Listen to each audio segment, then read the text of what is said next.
श्री शिवाय नमस्तुभ्यम। हर हर महादेव। दोस्तों, जैसा कि आप सब जानते हैं कि पूज्य गुरुदेव ने हाल ही की कथा में, शिव महापुराण की कथा में, शुक्रवार संकष्टी चतुर्थी तिथि के दिन करने वाला बहुत ही प्यारा सा तुलसी की सूखी लकड़ी का एक विशेष सा उपाय बताया है, जो उन्होंने आज तक अपनी किसी भी कथा में नहीं बताया है।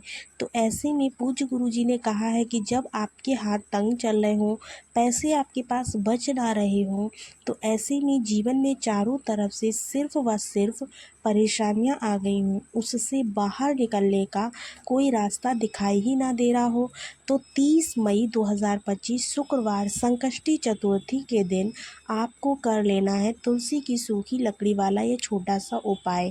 हर मनोकामना पूरी होगी, मिलेगी आपको दोषों से मुक्ति, इतना धन आएगा कि आप संभाल नहीं पाओगे।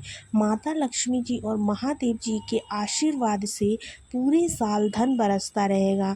दोस्तों, जैसा कि आप सभी लोग जानते हैं कि 30 मई 2025 यानी कि शुक्रवार को पड़ रही है आपकी ज्येष्ठ महीने की संकष्टी चतुर्थी तिथि। और दोस्तों, यह वह तिथि है जो ज्येष्ठ महीने में पड़ने वाली सबसे बड़ी और ज्येष्ठ महीने की दूसरी संकष्टी चतुर्थी तिथि है। पहली पड़ चुकी है और दूसरी है, क्योंकि यह शुक्रवार के दिन पड़ रही है और हमारे हिंदू धर्म में इसका बहुत ही बड़ा और विशेष महत्व होता है। पूज्य गुरु जी ने कहा है कि अगर कभी भी मौका लग जाए और ज्येष्ठ महीने की संकष्टी चतुर्थी तिथि शुक्रवार को पड़ जाए, तो आप लोगों को सिर्फ और सिर्फ तुलसी की सूखी लकड़ी वाला उपाय तो कर ही लेना है। इन दोनों का संयोग बहुत ही कम आता है। इसी के साथ में गुरुजी ने अपनी शिव महापुराण कथा में बताया है कि इस दिन आपको तुलसी की सूखी लकड़ी वाला उपाय कैसे करना है, किस तरह से करना है, सारी बातें आपको आगे वीडियो में पता चल जाएंगी। कभी कभी ऐसा होता है ना दोस्तों कि बड़े बड़े अनुष्ठान पूजा पाठ से जो मनोकामना पूर्ण नहीं हो पाती है, वह ज्येष्ठ महीने के शुक्रवार के दिन एक छोटे से उपाय को करने से आपकी मनोकामना पूर्ण हो जाएगी। और बहुत सारे लोगों ने इस उपाय को किया भी है और उनकी इस उपाय को करने का फल भी उनको ज़रूर मिला है। अगर आप लोग भी इस उपाय को करना चाहते हैं तो आप इस उपाय को पहले बहुत अच्छे से समझ लीजिए, सुन लीजिए, उसके बाद ही करना है। आपको इस उपाय का फल ज़रूर से मिलेगा और इस उपाय को कर लेने से आपके घर में चाहे किसी भी प्रकार के दुख और समस्या क्यों ना चल रही हो, आपको उसका कारण भी पता ना हो, फिर भी वह समस्या आपकी दूर हो जाने वाली है। उसका कुछ भी कारण हो सकता है, जैसे पितृदोष हो सकता है, या फिर किसी की तरह का मंगल दोष हो सकता है, या फिर आप इस दिन आप लोगों को यह वाला उपाय ज़रूर से कर लेना है।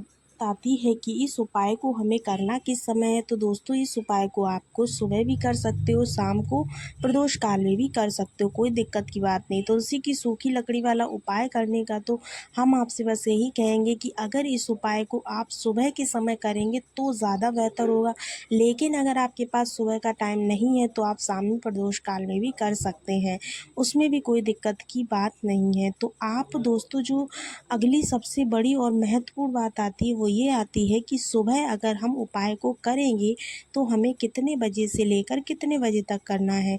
तो ध्यान रखिएगा, ये उपाय आप सुबह के 5 बजे से लेकर के 10:55 तक कर सकते हैं। इसके बाद में इस उपाय को दोपहर के टाइम पर नहीं करना है, यानी 10:55 यानी 11 के बाद में आप नहीं कर सकते हैं।